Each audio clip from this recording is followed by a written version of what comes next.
You're listening to the Real Estate Radio Hour, the show that brings you unfiltered stories and insight from the Twin Cities real estate world with your hosts, Chris Rooney, broker at RE/MAX Preferred, and Andy Presky, leader of the Preferred Home Team at RE/MAX Advantage Plus. Rock and roll. Gotta put our seatbelt on. Andy's must not have his on yet. Probably not back to his little portico there. So what up there, Mr. World Traveler? Where are you hiding? Back in Bilestock. It's nice to just chill out. Last month has been quite crazy doing the traveling, but very exciting. Got a lot of vlog content. Life is good. It's cold here in Poland, so I'm excited to get to Albania on the coast and relax. Hopefully I don't mess with the Albanian mafia like in the movie Taken, one of your favorite movies. Yeah, that's just wonderful for a father to hear. That's your I hope you know more about that country than what just Taken has told us. Yeah.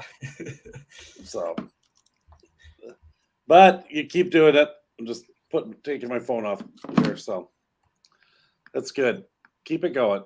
Keep exploring the areas. So, you like my background today? It's a little better than last time. I was looking at the recording because I do the 3 clips a week. Everyone should check those clips out. Easy, digestible, and I looked like a goofball, my seating arrangement, but now I got my camera back, my mic's on. I'm professional again. Yeah, it's hard doing the video. I remember when we were on the radio show, when you went to Colorado to play football, I'd have to do a lot of shows on the road, but they never caught me, on camera. And like when we're doing these, it's like you're always got to be a little more presentable. The radio, we weren't so pretty, and maybe that's the reason we were on the radio. We should think about that again. Maybe. Hey, the big thing, might as well just get right into it. When Andy gets here, we'll talk about kind of what's happening in the market. But the student loan forgiveness, a lot of people in my generation and older had the student loans, and people are really wondering how this will affect the housing market. Will it make it better for everyone, or what's going to be happening? I don't know. First of all, how is it going to affect the economy? Second of all, I don't think $10,000 is going to do a lot for a lot of people. I don't know if that's going to reduce their payments. I mean, if it reduced their payments, that would be a different game altogether, because you qualify based on what your debt ratio is, and so how much monthly debt that you do have. So that would help them.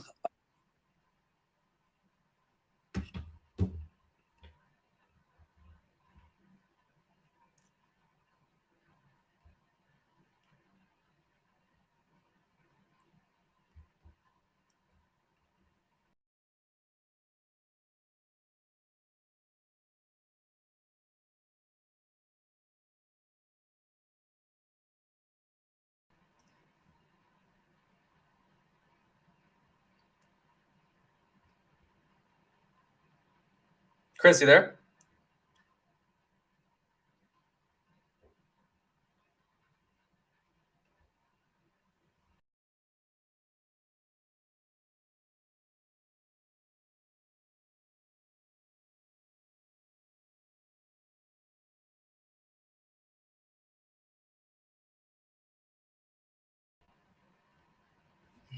Hold on. We're going to take a little break for a second. We got to find there's Andy. Andy. Woo! I think we lost Chris. We were live for a little bit, man. and Wi-Fi went down. But how are you doing? Know what's funny? I was just going to say, maybe it's something across the cities, because I've been sitting here for 5 minutes trying to get my log to roll. It just keeps scrolling, and boy, technology is a best friend, that never visits until you need it. And then for the most part, though, we never had something that technically difficult, but we'll roll with it. So we were just talking about the Student Loan or Forgiveness Act, and we're thinking, how is it going to affect the real estate market? Well, I think, have you heard more of the details? I kind of heard about it, and I actually thought it was kind of a fairy tale. I mean, it'd be great if it could work and somebody could pay for it. And, I just think what's going to happen is your stuff at Target, your cheeseburgers, your whatever, going to just cost you more. So it's just putting it on to somebody else. And if you consume goods, the companies that have to absorb that in a tax burden, is what I'm guessing, will probably have to pass that along. So in a weird way, you're spreading it out, but in another way, I just think you're adding to the inflation problem by doing that. But obviously I'm not president, or I'm not somebody in charge, and probably shouldn't be. So I probably don't know enough about it, Nick, to really advise. But on the other hand, debt to income ratios, things like that, where all of a sudden housing, you have somebody, let's say, is burdened by, 150 or 200,000, or sometimes even some of these surgeons are $700,000 in debt. That's a problem. And this $10,000 freebie gift isn't going to do anything for anybody. You know what I'm saying? What about like first-time home buyers? I mean, that'd be a big dent to take away from their debt, no? Well, yeah, I mean, it'd be $10,000 less that they owe. So if you owe $280,000 in debt and they take $10,000 away, you're going to owe $270,000 in debt. You're still screwed. You know what I mean? It's not like it's going to solve the problem. But for someone that's been paying my God, I've got some of my customers that have been into their 40s and they're still paying back their student debt. And that's the equation that I would ask any young person heading off to college. And I'm not saying if you have what do they call that? Not a vocation, but something that draws you in. You sometimes have to just do the honest math, because unless your family's wealthy and paying for your way through college, a lot of times it's easy to have kind of a mini business plan on, hey, here's what I'm going to incur for debt going through school, and here's what my potential is for earning power. Do I want to own a house? Do I want to have a family? Do I want to have a car? Put that into the equation and kind of make your game plan. And then you may decide, wow, this career might be more of a hobby for me. I better focus on something that makes money so I can support myself and my family and get my personal goals done, and then do that, whatever that is, on the side. But hey, man, I'm all for dreamers. I think they're great. They make the world a lot more fun. You're a dreamer too, Andy, no? Oh, yeah, I think so. I think that ultimately, but I have a real practical side of me. Like, that dreamer, I love to think big. I love to do those things. But then part of the reason, I sit there and I go, some of these crazy billionaires that are out there, and they have a dream and they're willing to risk everything. I honestly think the last housing crisis, if you were to really look back at what scarred Andy Prasky, that scarred me. And I don't think I'll ever be the same. I'm kind of like that, the generation that lived through the Depression and the eat your fat generation, right?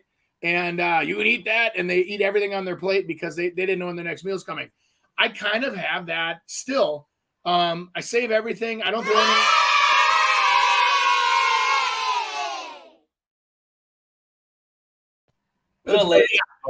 I do. I really do save everything. I'm not cheap. I just pay attention. You know what I mean? Beautiful. Until you, my friend. Yeah. Until we get Chris's situation figured out, we're talking on the side. Let's just start chatting about what's happening in the market, Andy. What are you seeing that things changed? Later on, I have July stats that I'm going to quiz you on. I think some things are going to kind of shock you. But anyways, what are you seeing? Well, we are seeing showings are definitely slower. The market is showing signs of normalizing for sure. And all those creeps that are online looking for the numbers showing down numbers, they're starting to finally get reflected. Now, last month when we were in July living through it, we were talking about this, and they don't report it till, of course, the month later, because they want to make sure they have their facts straight, I'm sure. But the bottom line is that even, there are some indicators that are there. And I think that, things like new construction or whatever that are the aftermath of sloppy decisions made as a business that were made, honestly, like some of these Wall Street builders that were taking, $10,000 deposits to build a $700,000 house. And these people are all contingent upon financing. Financing goes up. The interest rates scare those people. Those people that are skittish decide to get out of the building cycle. They get all their money back. Well, I got to be honest with you. I think some of those CEOs and people that run those companies are responsible. If those stocks are crashing because of decisions that were made on a financial perspective, I've never had a problem, you guys, getting, minimum $10,000 down. But that's on like really, entry level builds. Most of the time we're getting 5 to 10% down because we don't want people to think they have an option to leave. I mean, it's kind of like, hey, the baby's on its way. We're pregnant. Let's get the nursery ready, work as a team and make a plan. I think with that, Andy, I think I've caught on. I don't know. My power just went off. It's crazy in my office. But anyways, The Chris, you should unplug your crock pots behind you. My what? Your crock pots with all the meatballs and all the getting towards football season. Don't you have all your snacks on the ready? Yeah, exactly. Yeah. Nacho cheese all the time. My football season has changed now. I only follow Nick's. So smart. He's a winner. I follow him too. Yeah. But I was going to say about the builders, and that became a competition thing because all the other people started doing it and made it so simple to just jump in and just hang in there and, hey, maybe we'll do it, maybe we won't do it. And yeah, you can't do that. I mean, you got to, if we make a commitment to you, you make a commitment to us and we move forward. But that's what it was in the jungle of trying to get the most deals done.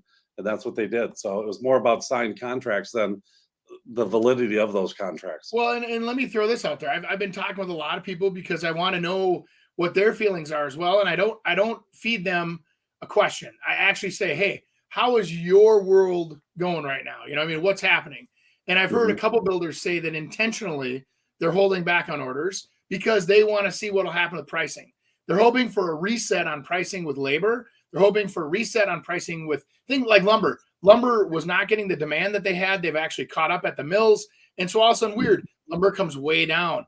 And so now they're trying to, I mean, one of the builders I work with, right before the parade now retracted their pricing from the spring, and they're back to last year's pricing, which in my opinion is still high, but it was because of some of these commodity spikes, or I call them legs on the market that lifted up too high. The legs got chopped off, the value came back down, and rates too. Rates have come back down. I'm seeing a lot of people now coming back out to model homes. I'm seeing open houses actually getting busy again. We went through a lull. I call it the hangover. The hangover, we're kind of on the other side of it, where if you have a good job and you still want a 4.9% interest rate on a brand new house and prices just came down and you save 50 grand instead of writing it this winter, you wrote it this summer. Hey, God bless America, man. It's a good time. Hey, Chris, can I just hear your final thoughts on the student loan thing? Because I think you got cut off when you were giving your spiel on it. We heard Andy's. Andy's doesn't think it's going to really. It was the government that did it. Yeah. I just don't think. I think if it doesn't affect the payments, it's not going to be a big deal as far as somebody getting into a house. And I think it could have the possible effect of maybe hurting the economy and thus affecting our housing market. So I think a lot of people that have student loans have a lot more than $10,000. I don't know what the last story was. I don't even know if it's going to happen, but it's kind of one of those things that I never believe anything until it happens. And so trying to deal with it. They're looking for votes. I get it, and it is a big problem, but the problem isn't at a forgiveness level, because that means that it's okay that you're an idiot. It should be at the beginning. Before you sign on, they should make you take a class before you go to college that teaches you all about debt and that you understand the ramifications of you getting a degree that won't sustain itself or pay for your debts that you're incurring. That's where the I think the failure is.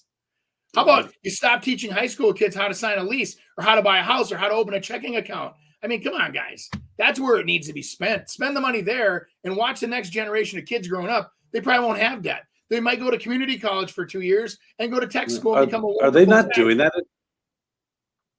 They've cut way back on all those programs because they don't want people to feel bad that are economically burdened with, lifestyle situations that are different than others. I mean, God forbid. And I'm not trying to get political. I'm trying to help people. I mean, I literally, like when I went to a classroom last, it was a couple months back, and I talked with kids. Kids are wicked smart. They're wicked competitive. They want to be successful. They want to be homeowners. They want to be debt-free. They get it. They're just not really being equipped to do it. I mean, in reality, how many of the textbooks did you study, Chris, when you were in high school or college, that you reference on a regular basis other than your math and your accounting? And you know what I mean? A lot of that stuff, unless you're a scientist or, an actual accountant or whatever, a lot of those specific degrees, that broad degree, let you have conversations at a party. Doesn't necessarily support your family. Yeah. I'll tell you what, we used to have a class called personal applied math. And that was, doing a checkbook, learning how to write a check and insurance. And then as I got into real estate and later, this class was still there. And I actually taught the real estate section of it. And it was really interesting in watching these kids as we were getting down to the towards the end of when that class stopped being taken. But these kids were very interested in it, never knew, had no clue. I remember towards the end, it was during like around 2012, and we were going through all the foreclosure stuff. And it was affecting a lot of those kids, and they didn't know what was happening. They thought they'd maybe get kicked out of their house tomorrow. And so explaining how that whole process worked. And I think you're seeing kids being a lot that went through that before with their parents, and now they're purchasing, just being a lot more, hey, I'm not going to overspend my boundaries here, and I'm going to try to keep a house so I don't lose the darn thing. But yeah, I totally agree with you, Andy, that it is amazing. I mean, but now there's apps that do everything for you. So it's just crazy. Yeah, I've said that over the years too. I said that to my kids. I've said it whatever, and I go, what's really cool about digital is everything happens really fast. It's always at your fingertips. But I go, what honestly happens if something like, I don't know, an attack happens, and next time they attack your power grid, and now nobody can charge their cell phones because they realize that without a cell phone, everybody's kind of a, third grade educated individual because we rely on our phone so much. Andy, how about north, south, east, west in directions? Nobody knows that. I've got GPS. I don't need to learn that. Exactly. I got an app that puts me in there. And that's scary. I've always told my kids, I mean, you got to know which direction's what. I mean, you got to know where that freaking sun is too. So that's survival stuff. But what's interesting is when we give people directions, I'm like, go to the top of the hill, turn right on County Road 6, go to the bottom hill. There's 3 silos right together. Take a right. That's Betsy Ross. And people are like, what do you mean 3 silos? And I'm like, they don't use any visual correspondence at all. And I'm like, I'm not like being so like, you stop at Bill's lemonade stand and ask Bill for directions. I'm saying there's 3 silos. Do you know what a silo is? And they're together. And it looks like 3 silos as you drive up on your one side. And it's funny how people just that doesn't comprehend. You do realize there is no apps on Naked and Afraid. You can't have that. Yeah. So if you're going to be in that, I'm just saying. I would never do that show, by the way. I watched it again last night, 4 episodes. I'm like, it's just like it's a torture show. I just look at these people. What are you doing? I don't know. Yeah, because I agree with you. I don't think that those people are like, I don't think of them as being tough as much as they are just crazy. Like they can sit there and let bugs just bite their faces as they're trying to sleep, Probably it's crazy. For the internet, for their new TikTok videos they're going to use. Anyways. So did we answer your question, Nick? Sorry, buddy. Yeah, it was good. A lot of good information. I definitely think maybe throw kids more into the fire. I love when I go to a new city, if I don't have a SIM card, I'm totally, lost without the maps and the speaking, the language, but you learn how to do it after a while. And then it's a skill you build. So I think they should definitely do that more in high school, especially the financing stuff, 100%. Well, or how about this? And Chris kind of going on with this. Instead of just giving something where there's no appreciation, people forget about it. Why don't you say this? We'll let you write off an extra $5,000 a year against your taxes. And then you can pay if you are, and you have to show proof that you paid that towards your debt, and we'll forgive it on your personal income taxes. So we got people that are working and you're responsible. Weird. I don't know about you guys. Weird accountability. Hey, I'll tell you one thing. When you talk about kids nowadays, they're much more educated than we ever were because they've had the internet and they can study it. But one of Nick's buddies, and I listened to it on your podcast, Nick, but was Zach Rapinski and how he talked about credit. I mean, here's a 26-year-old kid that I was like, wow. I mean, I didn't know that, but learning how to make your credit better and what credit cards to even take and how much you should put on your credit cards and how to get the top score and what's involved with your credit score. I mean, so there's I think they're getting into it, but I think they have to get it. They had to go get it themselves, and now they're trying to teach their other guys. Is that kind of what's going on? That's what it feels like. Yeah, mentorships are huge now, networking and so forth. We're learning a lot more outside of school than in school. Hey, let's move on to this next segment, though. It was a great conversation. It's going to be brought to you by Chris Rooney Home Experts, and it's going to be a little pop quiz about July stats in Minnesota in 2022. Ready? I was just 1 year old when my family started in real estate, where both my parents were agents. They also dabbled in investing in real estate, rentals, flips, and construction. After college, I went right into getting my license in July of 1990. As a 23-year-old agent in an industry that looks nothing like today, I had to know more for my clients to choose me. There wasn't Zillow or social media to tell them how good I was. I had to win them over with knowledge. With knowledge comes confidence, and with confidence comes results.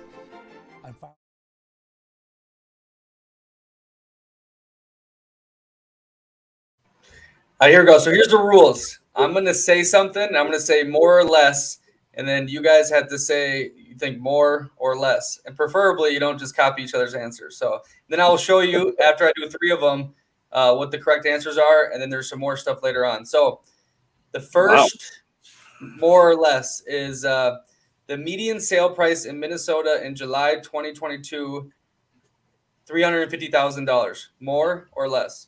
More. Okay. Next one. Number of homes sold in July 2022, 7,000 homes. Just right. I'm going to say more. Isn't it about 50 60,000? So it's real close.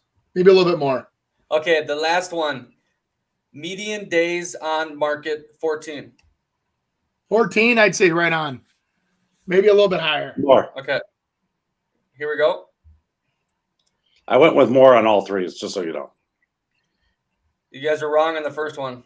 Oh. Wow, that's interesting. It says plus 4% year over year. You know why, Chris? Because it's Minnesota, not Minneapolis. 7%. Minneapolis is like 409. Oh, it's the whole Minnesota. The whole state. That's okay. That's fair. Details don't matter. It's okay. I mean, I think we're talking Albania real estate again here or something. Welcome to Poland, where Poland numbers are different based on your question. Okay, so number of homes sold? It was more. 7,000. Andy was wrong. I thought that was about right on. Look at that. Almost 18% less. I was close. The last one, 1 out of 3. Boy, I'm your guy. Boy, is that crazy. All this is saying is there's just less people in the market is all. That's all this is telling us.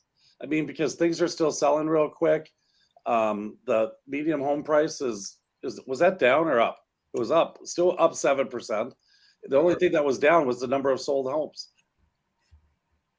Yeah. Okay. Less buyers. That's it. All right. So this next. The market's not crashing, Chris? What? Nope. Oh, nope. Interesting. You heard it here first. Nope. Exactly. All right. So this next thing is top 10 metros in Minnesota with the fastest growing sales price. So there's 10 cities here. And I think each one of you should name 3 and don't say the same ones. And then we'll look at all 10 and go over these statistics. Sale price, you said? Top 10 metros in Minnesota with the fastest growing sales price. Okay, I got my 3. Okay. Chris, do you have yours? Do you have yours? Okay. I'm gonna start with Lakeville. I'm gonna stay on your side. Stay on your side. Take Blaine, and I'm gonna take Woodbury. Okay. Well, I was gonna take Lakeville, and I'm gonna go with. This is sale prices. Yeah. I'll go with Lakeville, Minnetonka, and Prior Lake. I'm surprised Andy didn't say the number one. Ham Lake, wow. Oh, look at I got one of them. Prior Lake. I was close. Why is that a Minnetonka? Where's Lakeville? Oh, Lakeville's Chris, nowhere. We didn't get any of them. I got Blaine. I got Prior Lake. Look at that, top 3.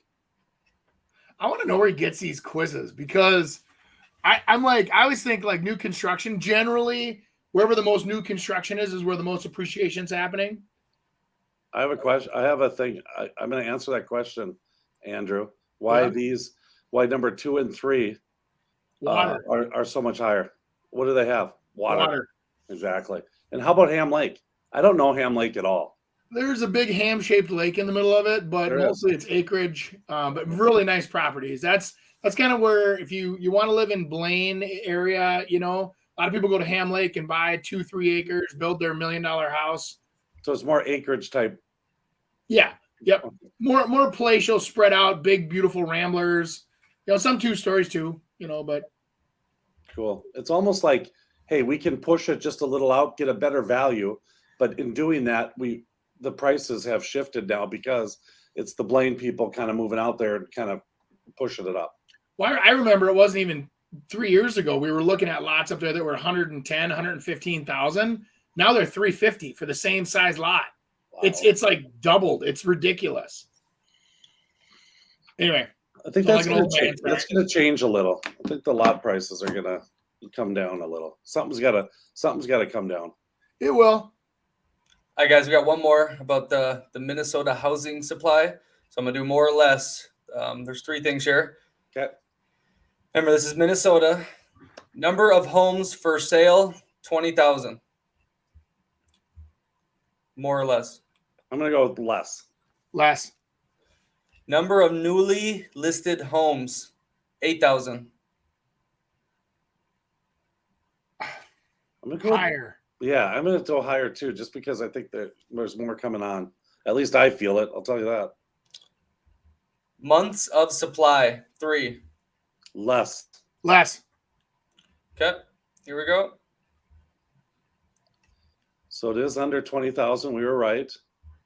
We were right on more than 8,000. It's at 2 months supply, Andy. Oh, like wow. you said, it is Minnesota in general. So that changes little things. I mean, it's not the metro, which is I think it's a month and a half now. I mean, it's moving up, but again, what do you say? A balanced market is kind of in that 5 to 6 months. Yeah, 6 months is considered. It is when we shift over to a buyer's market. Yeah. So it's still extreme seller's market. It's normalizing. Again, I use the word normalizing because I love it. We're just getting kind of back to a normal market. We're not crashing. Right. It's not like we're also in that 12 months of inventory on the market and houses fell in half and everybody's losing their house to foreclosure.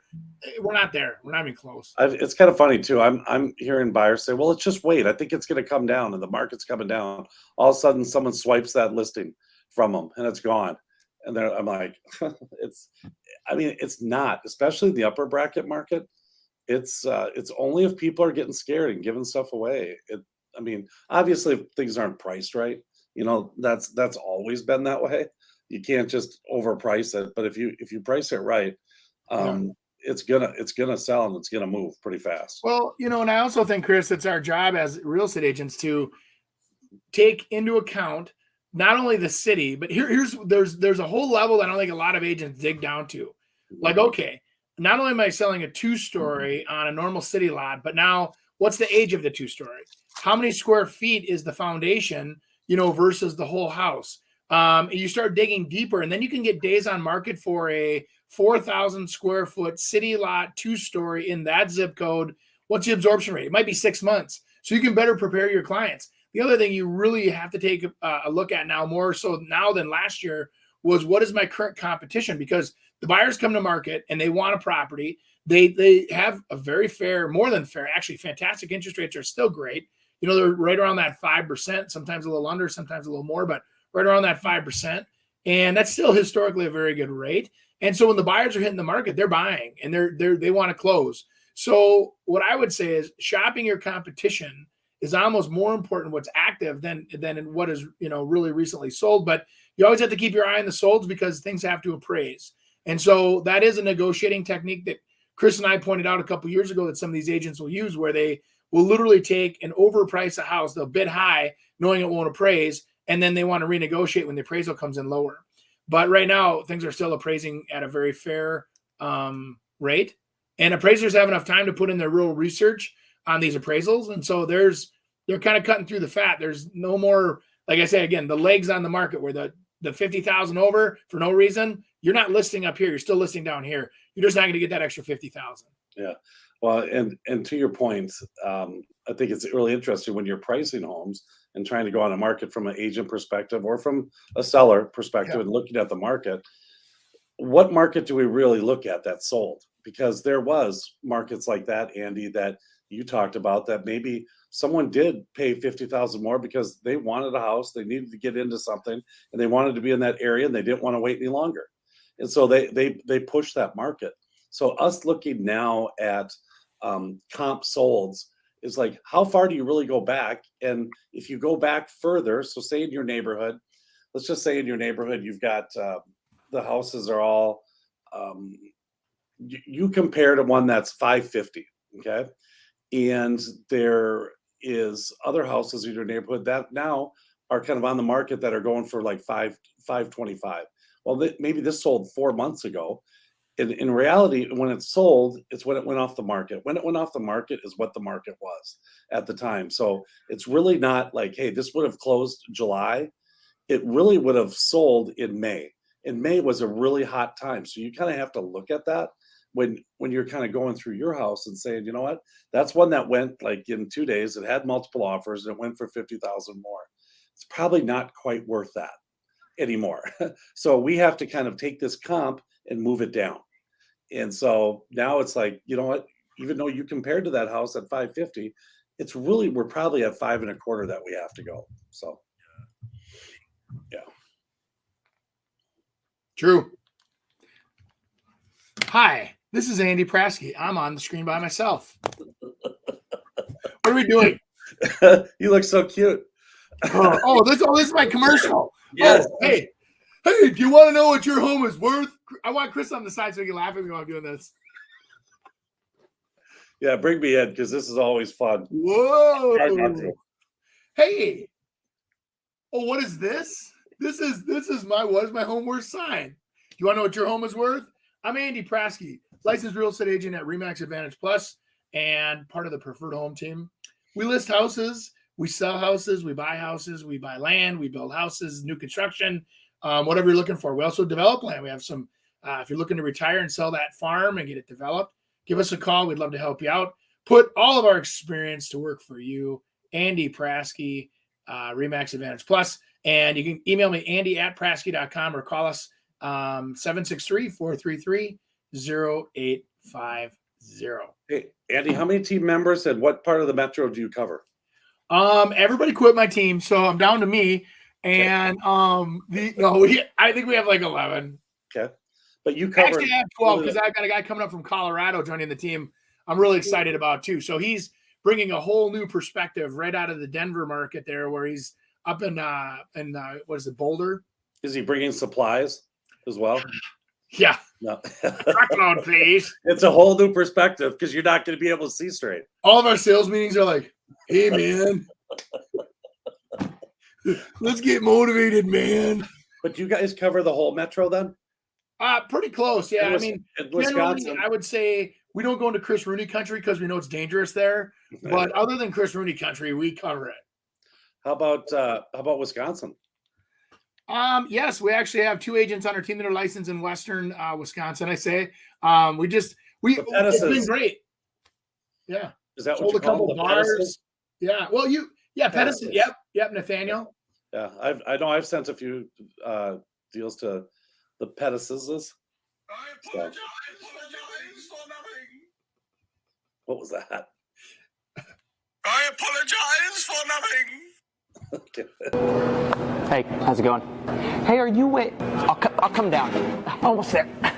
Woo, are you here for the conference? I knew it. You're a realtor. I could tell you got that look. I'm a realtor too. I'm in a town called Buford, Wyoming. You ever hear of it? No. It's a thriving metropolis. About 1,000 people. Well, actually 998. There was a car accident last week. If you have any people that are looking to relocate to that area, you want to refer some business to me, could be a cool 10% your way. This is my business card. Office address is different because that building burnt down. Shoot business my way. Top agent. I'm the only agent. Would love to work with you on some referral business. All right? Take it easy, brother. That was good timing on the referral. The referral of it. Boy, that's when you do hit those conferences, you get a lot of that. I get a lot of little letters in the mail that say, "Hey, if you've got a referral for Timbuktu, Wyoming, I'm your guy." You know, I mean, it's good, but it's well, one of the cool things, and I not to brag about Remax because they don't pay us for this, we pay them to carry the signs, but Remax does have a great ability for us as agents here in Minneapolis. Let's say you're moving to Timbuktu, and we can actually pull up and see the agents. We can see the volume that they do, what their track record is. We can actually screen agents ahead of time. So, like, let's say you go there and you say, "Hey, I want to interview 3 agents. Set up a coffee shop. You got 10 to 10:30, 10:30 to 11, 11 to 11:30. Invest an hour and a half to see if there's somebody there that's a good fit for you before you just go into a city and just meet somebody at an open house or click on somebody on Zillow." No offense to anybody that is getting clicked on, but it generally they're there because they need the business, and so they're buying the business. They're not earning it. And if you want to earn business, we've got a way to help you. I know Chris and I both do that quite frequently. It's nice. Yeah, it's the other thing is I think what people do is that if they don't understand something, it's like that agent can call us and then we can explain it to them, and how it, because a lot of real estate within the United States doesn't quite work like Minnesota. There's some that you have to do all the inspections ahead of time, and then you clean it up. In Minnesota, you negotiate, get that done, and then there's inspection after the fact. How we close on properties, you close an escrow in some places. Here, typically, hey, by the way, are you getting people back in the closing room? I've had it twice now. What's funny is last night, I just had a walkthrough last night where the buyers wanted to meet the sellers and they had some, insurance work being done. And it just was a great feel good. It was, everybody was, and that doesn't always happen because I've seen people have deals blow up over a lawnmower. Don't get me wrong. You want 200, that's only worth 100. And all of a sudden you lose a $700,000 sale over a stupid lawnmower. So I'm always the one that says, let's do real estate first and then we'll do the wheeling and dealing later. And they all laugh at that. And then they do it behind my back, which is perfect because I don't want to be part of it. I don't get paid to do anything that's personal property. But like last night, it was really kind of neat because we were in a situation where the buyers had a tough situation with one of their sale of their house. Our buyer or our seller was empathetic to that and said, "Hey, let's work it out." And it just felt good. You know what I mean? Everybody was trying to get the job done together versus just. But that is rare. That's rare. That's rare. And that's sometimes the position that people get put in that make it kind of tough too. So all of a sudden, I have a problem with the one I'm buying. It has nothing to do with you buying my property, but now you feel bad in which to let me in. And sometimes it can get ugly. So I'm glad that it worked out for you, and things are falling all over the place here. So I didn't know I had all these. I get all these little things. They're so nice. Nice. They always say keep it true. But why they ask me to change? Yeah. Why they ask me to change? Is he on fire? See, I'm too old for some of these. I look at this and go, is he going to hurt himself? I think what they're saying is that how you describe a property. And I think that's interesting. I was talking about that yesterday to someone, that what happens, we were going over comps. And I said, with that house, because I'd been in it, with that house, that the photos were not real. They looked really good. And then once you got inside, you were been depressed. So they got it really cleaned up good. And there's a certain scent throughout the house as well that's not good. But what it does is that if you don't depict what you're going into, it's going to be very disappointed when they get there, because a lot of people kind of almost decide based on photos and internet if they're going to like this place or not. And then if you bring them into something and really let them down, that's going to totally hurt your sale. And so you can't, there's sometimes pictures can just really help you get people in, but it can totally ruin you when they get there. So you got to be a little careful on that stuff. Very true. Won't doctor them up too bad. Hey, so and I think, don't you agree? I mean, the buyers that are out there right now, I've never seen a group of buyers that want things completed and move-in ready more now than ever. I mean, it seems like you're better off spending a little money to get that carpet replaced, paint the house, get the we always remember Chris used to call the laundry room the scary room with all the cobwebs. Get that cobwebs out of there. It's not a haunted house. You know what I mean? Clean those rafters, clean up the dust everywhere. Throw a vacuum behind the furnace where the kids' toys are and the dust bunnies are, and you know what I mean? And get that house looking spick and span, and then you'll be much better positioned for success, I think, in today's market. Totally. The meme was, and Chris, you kind of got it. He was a rapper, and he was writing fire, like that means good, and it's the same basic, cozy, rustic, and but he's making it seem like this place is so amazing when it's another basic home, right? Right. Yeah. And that's what people do. I get a kick out of some of the descriptions of, people talk in third person and like they are the house, come into my bedroom and sleep on me, and what? Whoa. I mean, yeah. But I mean, it is. Isn't that your tattoo? Herschel Walker Isn't talk. that your tramp stamp on the back? Oh my God. I'm cushy like a pillow. Oh. Okay, guess what? My student loans are getting paid off. I thought you said you were a top producer. What is this? I don't know if I get this one. Oh, that's funny. It's a famous meme of a guy flirting with a girl, and he was saying that he was a top producer. He's the man, but he still had student loans he's paying off, and now they're forgiven, right? Yeah, that's good. I'll tell you what, that is real estate explained in a second. Everyone's the top producer, but I think nowadays you can really kind of spot people out now. I mean, there's so many ways in which to find out if someone does sell a house or don't sell a house. So it's hard to joke about it or lie about it anymore. Yeah. In the old days, you could do anything. The only people that knew were the people in your office. And you could go tell anybody anything and how great you were and that brand new car you were driving that you owed more than it was worth. And gosh, I remember those days well. Yeah, it was a lot more ego involved, and now it's more information driven. And I think that's the key is that it's a industry that is still thriving on being information providers. Even though you think all the information in the world's out there, the one app they can't duplicate is experience, and actually having experience in the market you're looking, or having a buyer situation like you have with your kind of financing, or what I mean. And so it's a definitely I think agents are being appreciated more, but it's important for the agents to show the value too, though. What are you doing that is up and beyond? What are you doing that helps that client feel comfortable and making sure they're making the right choices? What safety nets are you putting down for them to make sure they're doing things correctly? And you got to think about that stuff. You can't just get your license and say, hey, I'm going to do this, Well, you could, but. Mm-hmm. Okay, I got a great segment here, especially for anyone in the industry watching. It's going to be called Sell This. And I'm going to do two different homes, and I did them in your guys' area, so there'll be no complaining and so forth. The first one, we'll do Andy. It's going to be this one here's from Wisconsin, from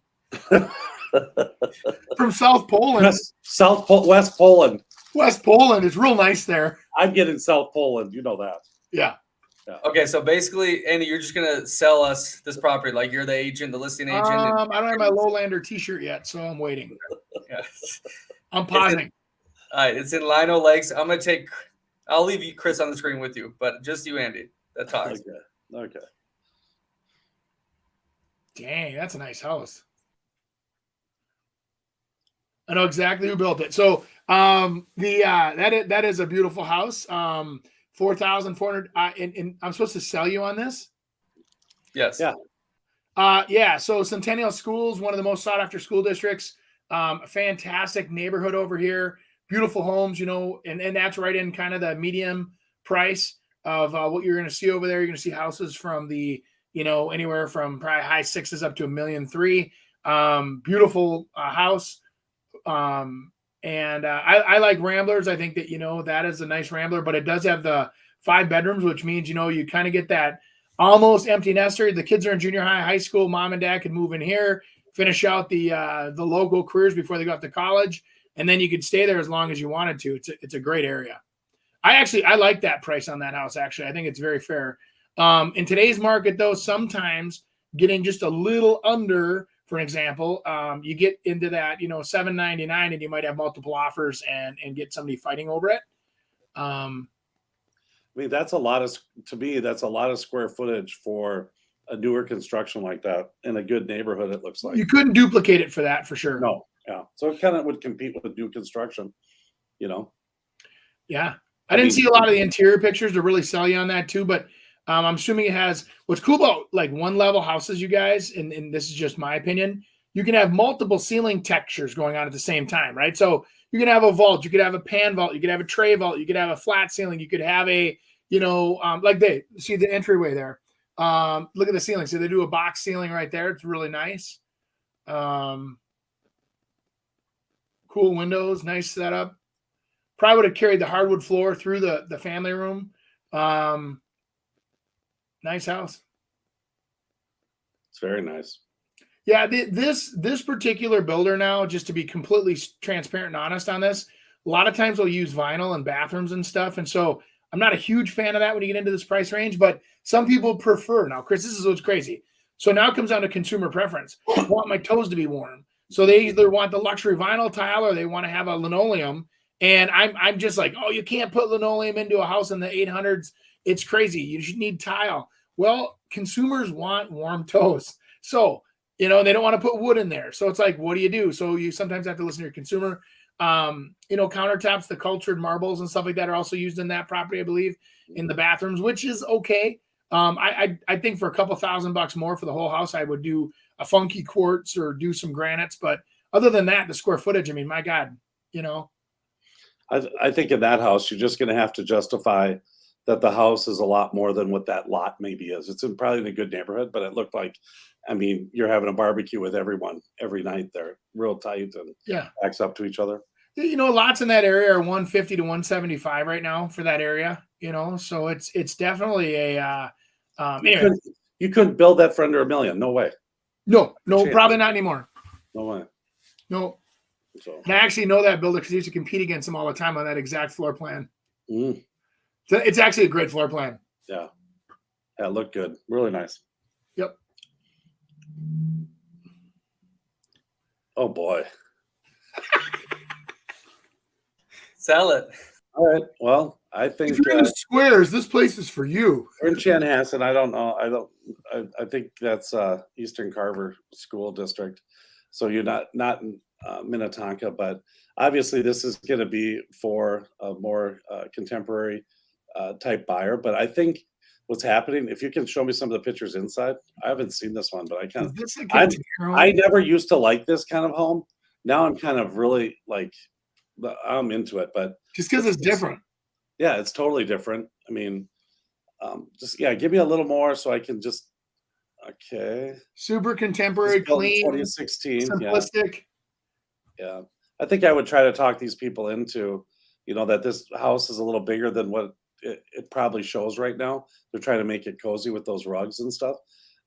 Smaller kitchen, all the windows. That's a contemporary flair. I like that window on top of the cabinets. Yeah, I'm sure a concern for someone would be, and we could see the other house across the street. It's probably an older neighborhood, so it was a tear down. So you're getting a wooded lot, but yet you're going to be with a lot of other homes that probably don't share the same architectural style as you do here. But for under $700,000 to be able to have a house like this, it's exciting. I don't know if I see a basement, if that's a basement or if it's a slab on grade. Just for the record, my house was $75 a square foot lower. Yours is 75. Yeah, so 2630. But to me, okay, look at that. We're close to the parks. Yep.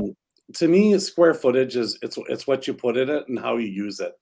And so, I mean, he had 4,400 square feet. I've got 2,600. But it's like, what is it that you want? Do you want more of the upgrades and design style? Or do you want just more square footage with vinyl flooring?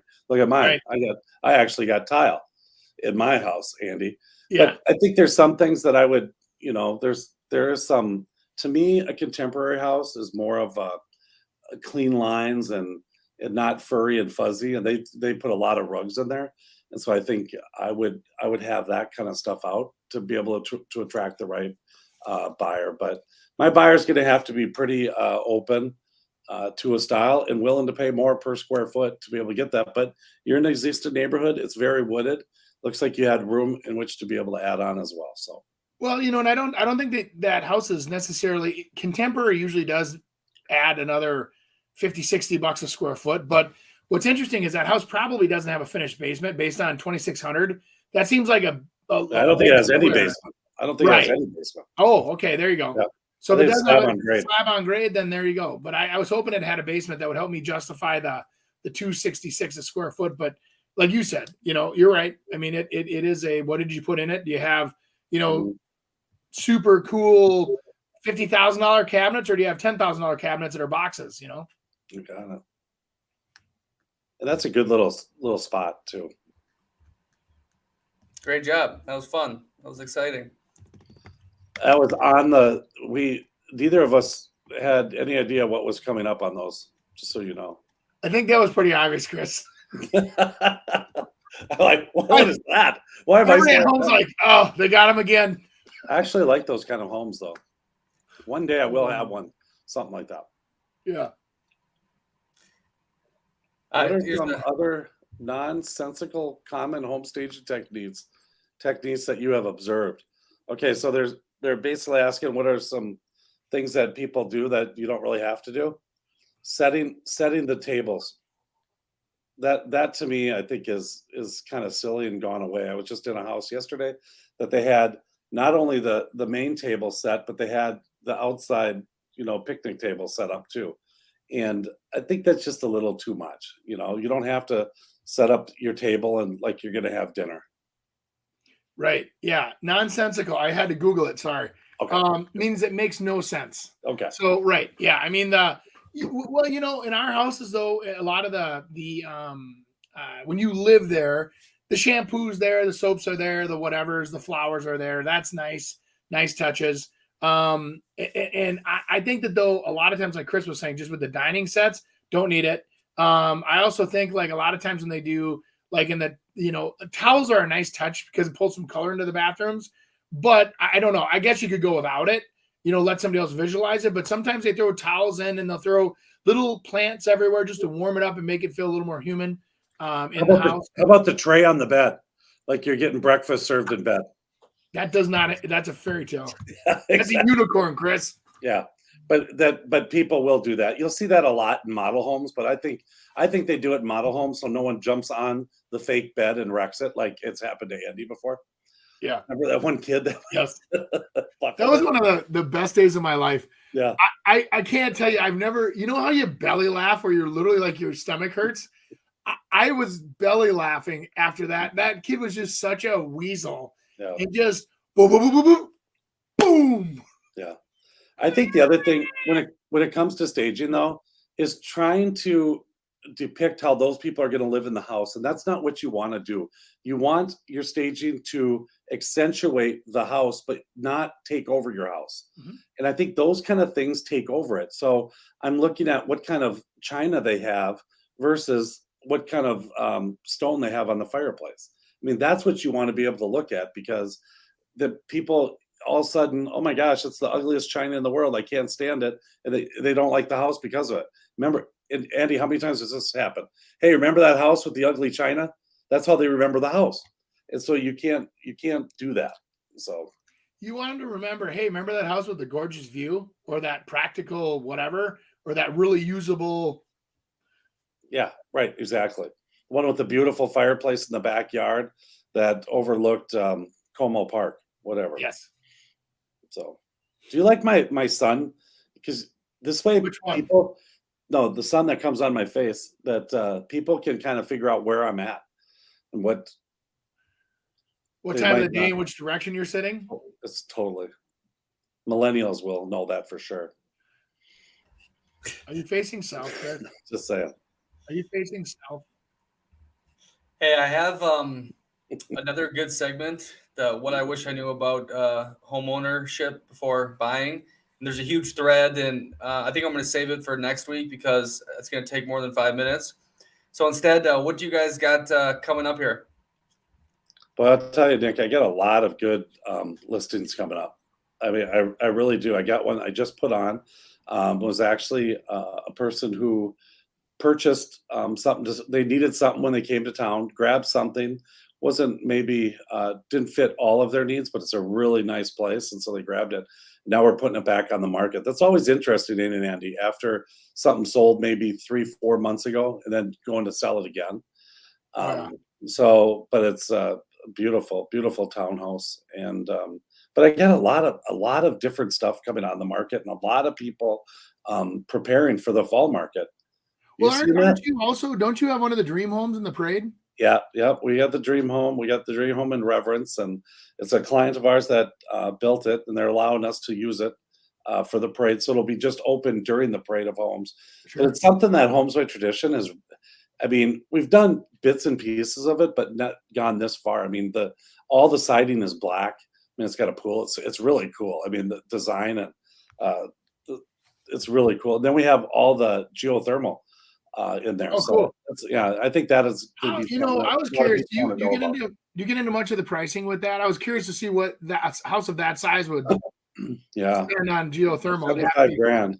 Yeah. How much? It's 75 to 100. We're actually doing a seminar, not this Friday. It's next week. It's Wednesday, and we're going over all of that stuff. So we can teach it. And what you do, you find in the Parade of Homes, a lot of people come. It's almost like the state fair. They kind of see, hey, what's going to be available, and get ideas. And so you get a lot of those questions.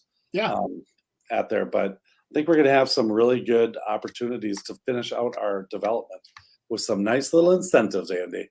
We never have incentives, so this might be good.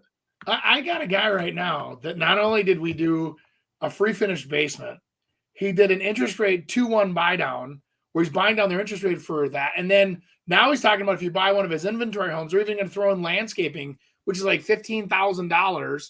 It's these builders, you guys, listen to us. It's a great time. If you want a deal, there are deals being had right now for sure. Interest rates are good. Great selection. I think what's going to change, projections will be made right now.